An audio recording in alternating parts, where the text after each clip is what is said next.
आप सभी को मेरे इस चैनल में स्वागत है।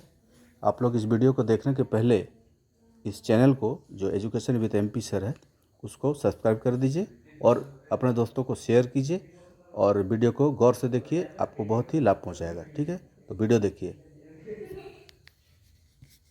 जो विद्यार्थी मैट्रिक की परीक्षा देंगे उनके लिए मॉडल प्रश्न पत्र है, ठीक है ना। ये जो है जे कराची के द्वारा 2023-24 में ये निकाला गया था, ठीक है। तो हम लोग मॉडल प्रश्न पत्र देखेंगे। गणित की विषय में सिलेबस के अनुसार जो पैटर्न है, पैटर्न के अनुसार जो है आपको कुल 52 क्वेश्चन दिया जाएगा। उसमें से 30 क्वेश्चन जो होगा एमसीक्यू होगा, ठीक है ना। उसी को हम लोग आगे बढ़ के एक एक करके देखते हैं। सभी तरह के प्रश्न इसमें दिए गए हैं, उसको हम लोग बनाते हैं, ठीक है। पहला प्रश्न है 156 को अभाज्य गुणनखंड के गुणनफल के रूप में लिया जा सकता है। ये 4 ऑप्शन दिया गया है। 4 ऑप्शन में आपको ये कौन सा ऑप्शन होगा ये निकालने के लिए, इसमें देखो इस क्वेश्चन में कीवर्ड जो है अभाज्य गुणनखंड, अभाज्य है, ठीक है।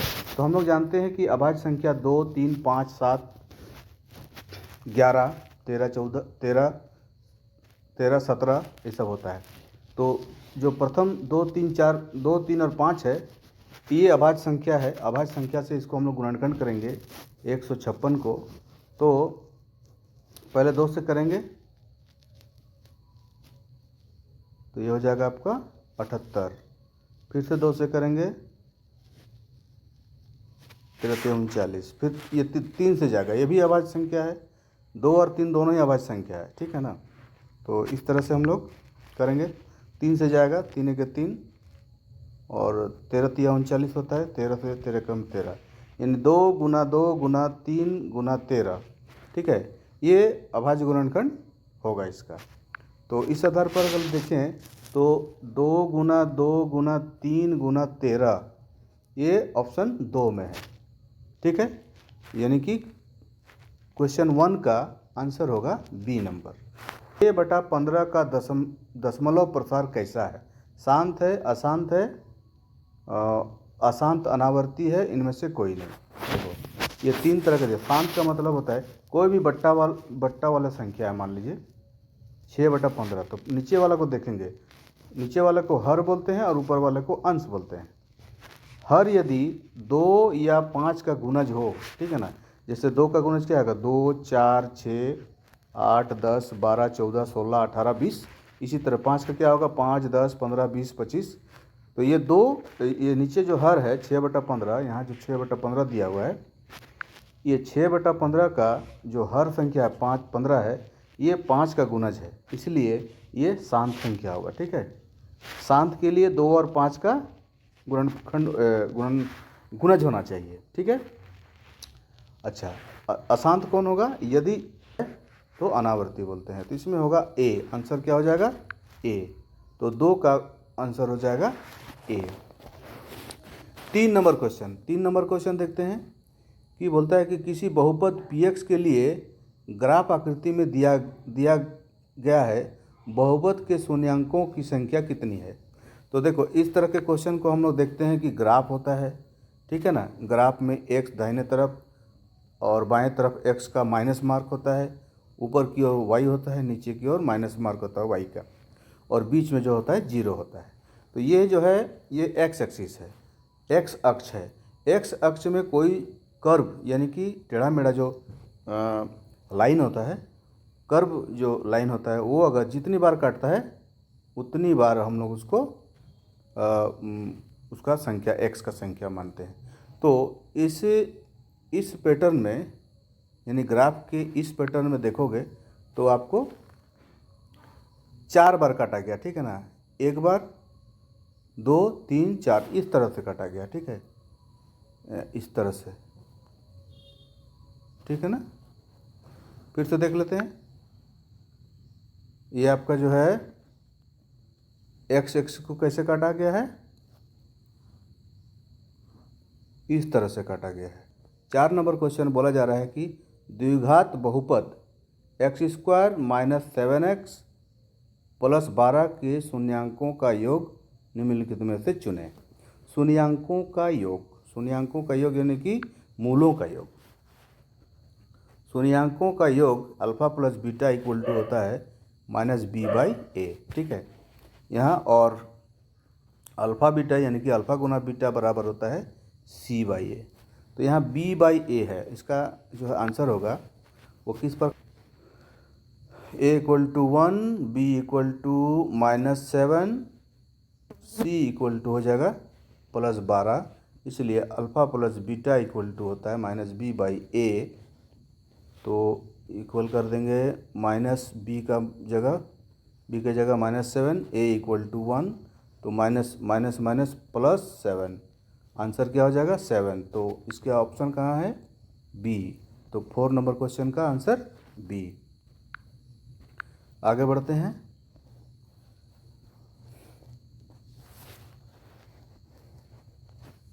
अब देखिए क्वेश्चन बोला जा रहा है 5 नंबर क्वेश्चन। रैखिक समीकरण, 2 समीकरण दिया गया है, a1x b1y प्लस c1, इस तरह से a2x प्लस b2y इस तरह से दिया गया है, बराबर 0 का क्या नहीं होगा, देखते हैं ठीक से, कोई हल नहीं होगा। यहाँ पर देखिए की पॉइंट जो दिया गया है वो कोई हल नहीं होगा। कोई हल कब नहीं होता है, जब समपाती होता है, ठीक है ना, जब समपाती होता है। कोई भी मान लो कि किसी 2 समीकरण दिया हुआ है, जैसे एक समीकरण है, ये एक समीकरण है, इसका अगर अंक होगा आगे, है ना, b और a और c की जगह कोई अंक होगा तो एक समीकरण बनेगा। तो मान लो कि इस तरह से समीकरण बना, समीकरण a का और दूसरे समीकरण का जो रेखा होगा ग्राफ में इस तरह से होगा, तो ये एक दूसरे को समानांतर जाएंगे, ठीक है ना। जब समानांतर जाते हैं तो कोई हल नहीं होता है, ठीक है। जब समांतर होगा, दोनों ही रेखा जब समांतर होगा तो कोई हल नहीं होता है। कोई हल नहीं होने के लिए शर्त होता है कि a1/a2 बराबर b1/b2 होगा, लेकिन c1/c2 नहीं होगा, ठीक है ना, बराबर नहीं होगा। तो आंसर क्या हो जाएगा, ए। क्या होगा आंसर, ए, ठीक है, ये हो जाएगा। अब देखते हैं question number 6। x minus y plus 9 equal to 0 और 3x माइनस 2y बराबर प्लस 12 इक्वल 0 के द्वारा निरूपित रेखाएं समपाती होगा, समांतर होगा, प्रतिच्छेदी होगा, लंबवत होगा। तो देखो समांतर होगा तो कोई हल नहीं होगा, है ना।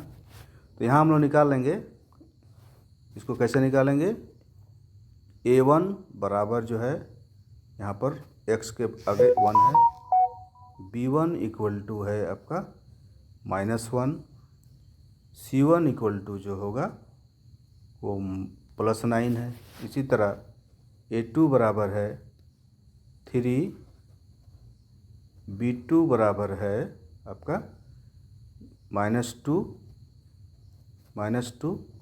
और c2 इक्वल टू है +12। तो जब हम लोग इस प्रकार के समीकरण में बैठाते हैं तो a1/a2, ठीक है ना, a1/a2 करते हैं तो 1/3 आता है, 1/3 होगा। b1/b2 करेंगे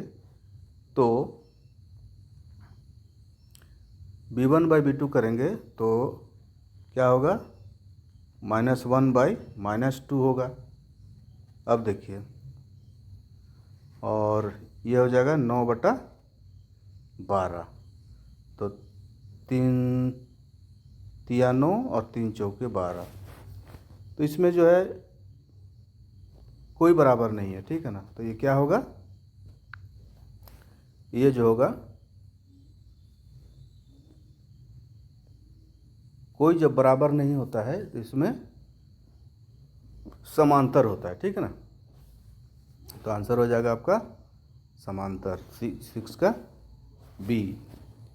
अब है समीकरण युग्म 2x + y + 6 = 5x - y + 1 का हल क्या है। ठीक है, तो इसको निकालेंगे। 2x + y = 6 और 5x - y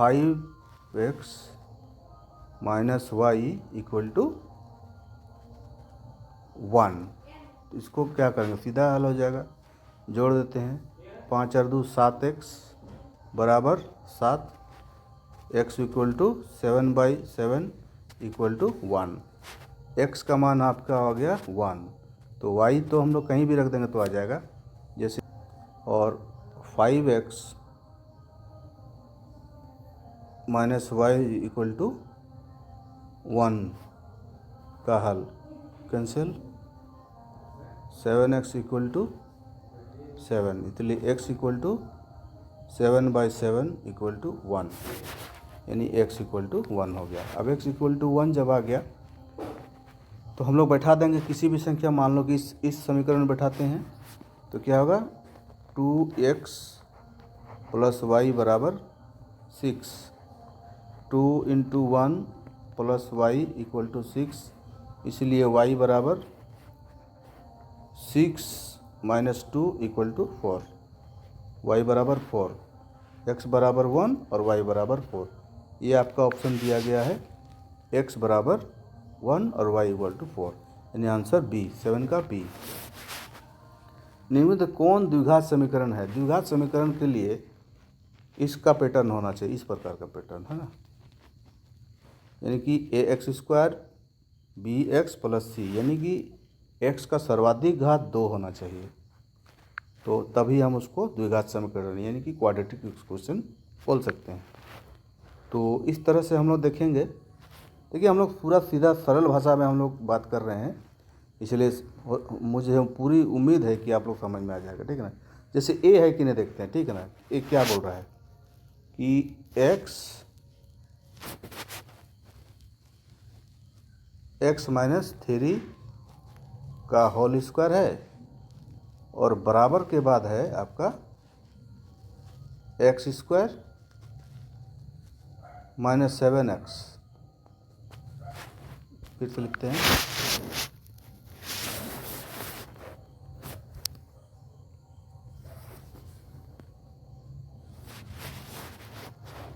इसको जब हल करोगे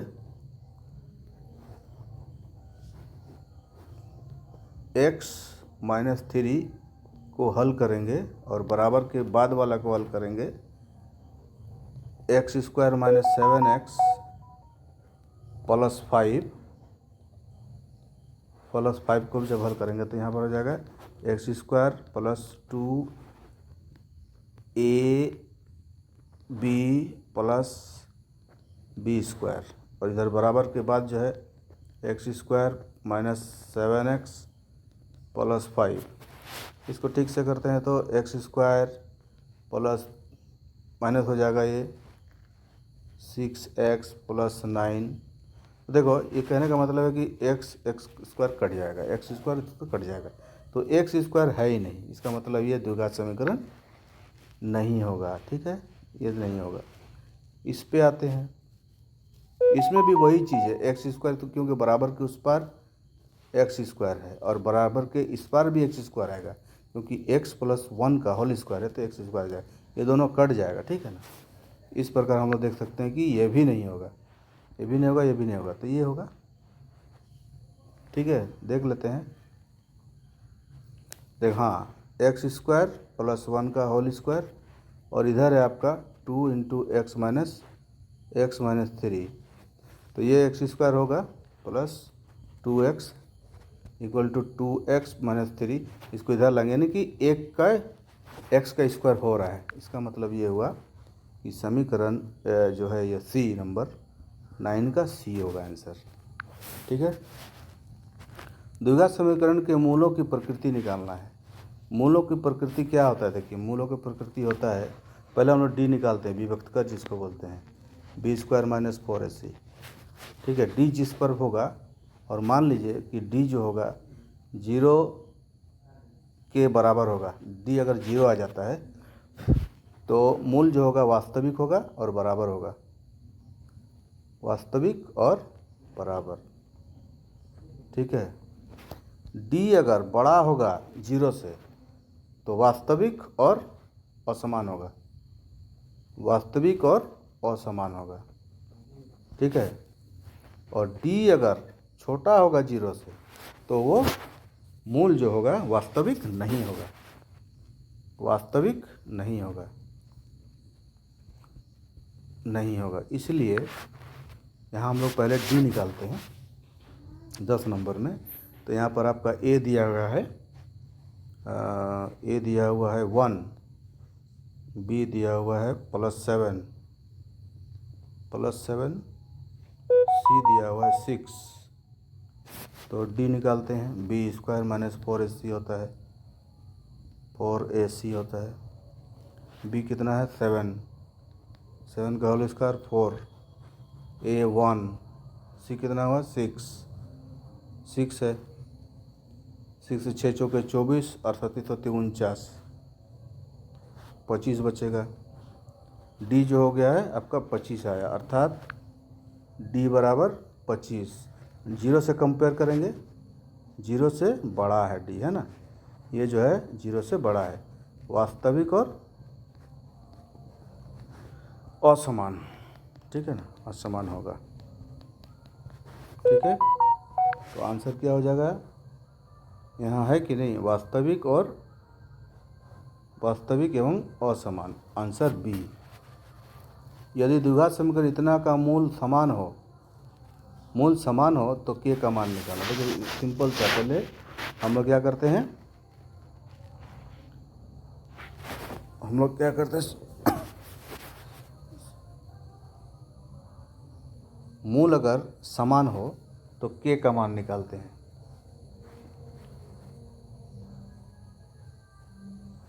मूल अगर समान हो, ठीक है,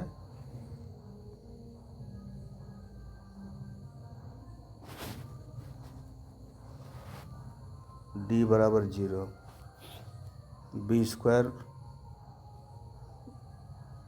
माइनस 4ac, मूल जो है बराबर है, यानी डी बराबर 0 होगा। तो डी बराबर 0, डी इक्वल टू होता है, बी यहाँ पर क्या है देखते हैं, 11 नंबर में -4,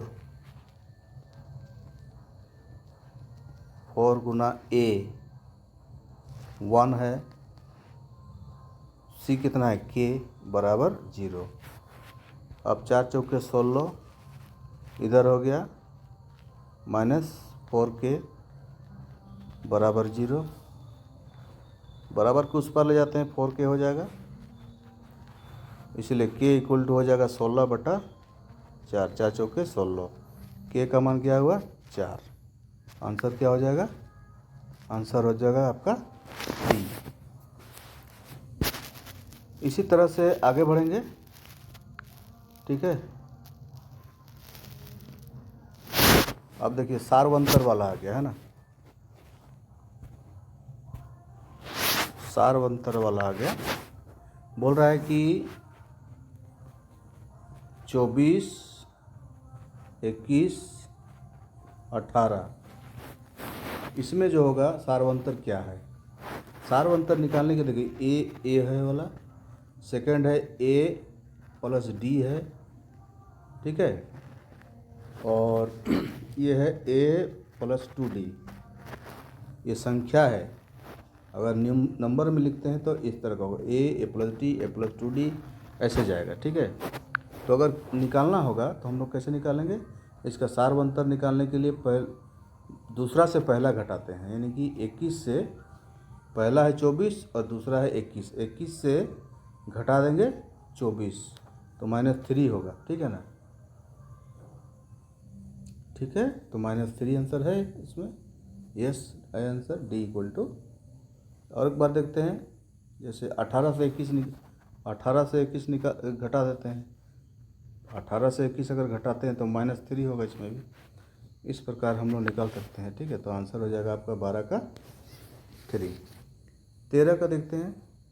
2, 7, 12 का 10वां पद, ठीक है। तो प्रथम तब पद दिया हुआ है आपका 2, ठीक है।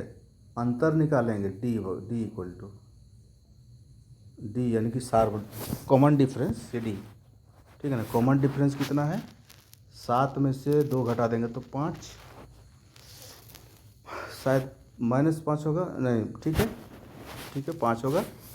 अब हम लोग क्या करेंगे, 10वां पद निकालना है, क्योंकि nवां पद बराबर होता है a plus n-1 into D होता है। तो 10वां पद निकालेंगे तो क्या करेंगे, ए 10th टर्म निकालेंगे तो क्या होगा, a इक्वल टू दिया हुआ है 2 प्लस 10वां निकालना है -1, टी बराबर है 5। तो 10 इक्वल टू हो जाएगा 2 जोड़ 9 पछे 45, सर इसको करेंगे तो 45 और 2 47 हो जाएगा, ठीक है ना। ये 10 नहीं है, ये हो जाएगा 10th है, 10th टर्म, ठीक है ना। 10th टर्म निकाल रहे हैं तो 47 हो जाएगा आपको, ठीक है। कितना आंसर होगा, 9 पछे 45 और 2 47, तो आंसर होगा 47 कहीं पर। आंसर जो है 20 बी हो जाएगा, ठीक है। अब देखो, समरूप त्रिभुजों के संगत कोण समानुपाती होते हैं, ठीक है ना। समरूप त्रिभुजों को देखिए, समरूप त्रिभुज है, सेम है, हम लोग पढ़े हैं, मेरे वीडियो में आगे आप निकालिएगा। तो 2 समरूप त्रिभुजों का जो होगा भुजाओं का अनुपात जो है उनके एरिया के अनुपात के बराबर होता है। तो ए बी सी और पी क्यू आर जब हम लोग पढ़ेंगे तो ये अनुपात होगा ए बी बट्टा होगा पी क्यू का, ठीक है, बराबर होता है ए सी बट्टा क्यू आर का, ठीक है। ये पढ़े हैं हम लोग, इसका एक वीडियो पहले से चल रहा है, इसको देख लीजिएगा। तो ये हो गया आपका 14 नंबर का जो होगा समानुपाती होगा। अब त्रिभुज ए बी सी में यदि डी ई, यहाँ बोल रहा है त्रिभुज, यहाँ लिखा हुआ है डी ई यदि समानांतर है, ठीक है, इसका समानांतर हो तो बी डी बराबर 7.2, ये बी डी दिया हुआ है 7.2 सेंटीमीटर, ए ई जो दिया हुआ है वो 1.8 और इसी दिया हुआ है 5.4। तो क्या करना है, तो AD का मान निकालना है, ठीक है। AD का मान निकालना है, क्या करना है, AD का मान निकालना है। AD का मान निकालेंगे तो यहाँ क्या हो जाएगा,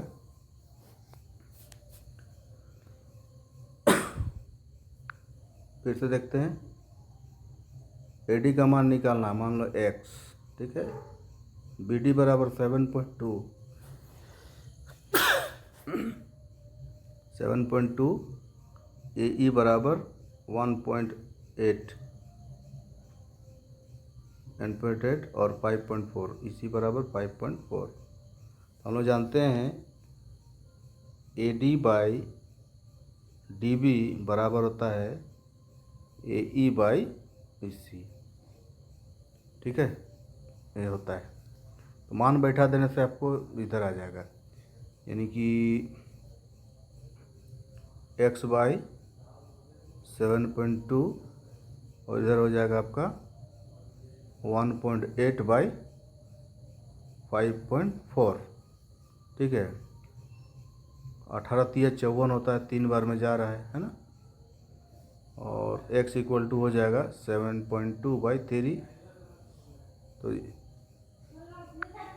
x इक्वल टू हो जाएगा 7.2 बाई 3, तो कट जाएगा 3 दूनी 6 4 72, ठीक है, 24 × 3 = 72 कट गया। पॉइंट के, चूँकि यहाँ पॉइंट है तो एक अंक के आगे पॉइंट लगा देंगे, इसलिए x इक्वल टू हो जाएगा 2.4 cm।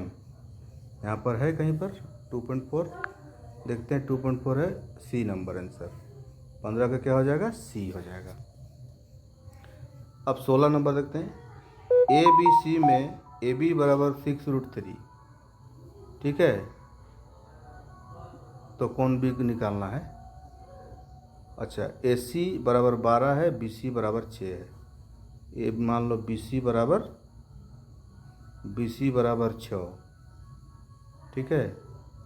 ए सी बराबर 12, ए सी बराबर 12 और ए बी बराबर √3 6√3 है। तो हम लोगों को क्या निकालना है, तो कौन बी निकालना है, ये कौन निकालना है, क्योंकि हम लोग जानते हैं।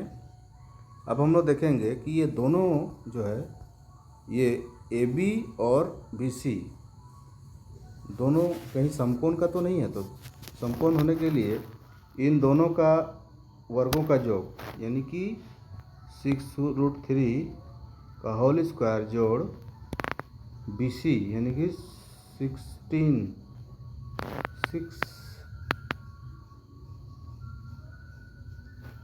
है, 6 का होल स्क्वायर ये निकालते हैं तो 6 6 36, 36 तिया प्लस 6 6 36, यानी कि 6 तिया 18, 3 तिया 9 और 1 10 प्लस 36, 144 आ रहा है, ठीक है ना। यानी कि इस प्रकार से हमारे पास जो डायग्राम आया ए बी सी में, बी सी 6 है और ये 6√3 है और ये 12 है, तो इसका स्क्वायर और इन दोनों के स्क्वायर का योग समान है। इसका मतलब ये हुआ कि त्रिभुज ए बी सी जो है किसी समकोण त्रिभुज का जो ए बी सी है, समकोण त्रिभुज होने के लिए ये शर्त है कि ए सी का स्क्वायर बराबर ए बी का स्क्वायर प्लस बी सी का स्क्वायर होना चाहिए, ठीक है। यानी कि कर्ण का वर्ग जोड़ आधार का वर्ग जोड़ लंब का वर्ग, या लंब का वर्ग या आधार प्लस आधार का वर्ग होता है। तो ये जो है ये शर्त पूरा कर रहा है ना। 12 का स्क्वायर करते हैं तो 144 आता है, और 6√3 का स्क्वायर करेंगे तो 108 होगा और इसका 36 होगा। 108 और 36 144, और ये भी 144 है। यानी कि कर्ण का लंबाई जो है, कर्ण की लंबाई 144 है, और इन दोनों के जो लंब और आधार का वर्ग है, इन दोनों के वर्ग जो है 144 के बराबर, इसलिए ये 90 डिग्री का होगा, ठीक है। ये क्या होगा, 90 डिग्री होगा। समकोण त्रिभुज है, ठीक है, तो 90 डिग्री का होता है। उसके बाद बिंदु 2 3 और 4 1 के बीच की दूरी देखो। जब ग्राफ में मान लो कि एक्स वाई दो ऐसे करते हैं, ए बी मानते हैं, ए और बी, इसका जो निर्देशांक है वो कितना कितना है, 2 3 और इधर 4 1, ये दोनों। इसके लिए एक तो सूत्र होता है, दूरी ए बी बराबर होता है x2 माइनस x1 का whole square plus y2 minus y1 का होल स्क्वायर। ये इस पर भी होल स्क्वायर रहेगा, ठीक है ना। इसको अगर निकालते हैं x2, ठीक से यहाँ देखते हैं, x2 माइनस x1 का whole square plus y2 minus y1 का होल स्क्वायर रूट अंडर, है ना, ए बी का दूरी बराबर होता है। तो x निकालते हैं। मान लो कि x कितना है, x2 है 4, x2 बाद वाले को मानेंगे, x2 y2 बाद वाले को मानते हैं। 4 माइनस 2 का whole square root under plus y2 है आपका 1 माइनस y1 है 3 का होल स्क्वायर, यानी कि यहाँ 2 बचा, 2 दूनी 4 हो जाएगा, प्लस 1 माइनस 3 यानी कि -2 का होल स्क्वायर, यानी कि 4 प्लस 4 यानी 8 को हम लोग लिख सकते हैं 4 दूनी 8, तो 4 निकल जाएगा, 4 का वर्गमूल होता है 2 और 2 यानी 2√2। आंसर क्या हो जाएगा 2√2 cm, 2√2 है, डी आंसर होगा। ठीक है, 17 का डी आंसर होगा।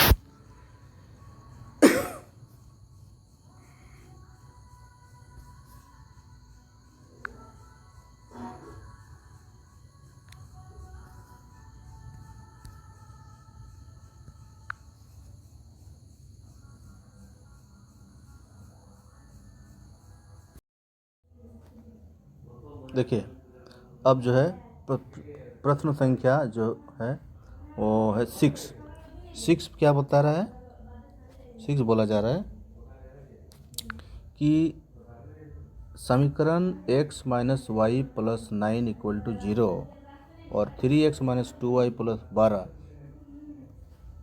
ये के द्वारा निरूपित रेखाएं कैसी होंगी, समपाती होगी, समानांतर होगा, प्रतिच्छेद होगा, लंबवत होगा।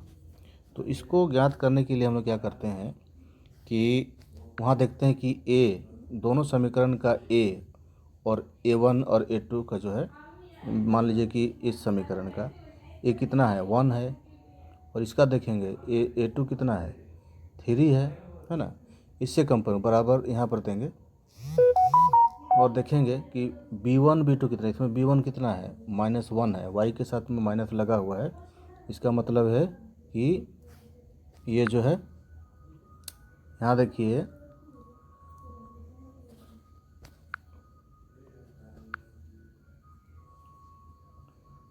प्रश्न संख्या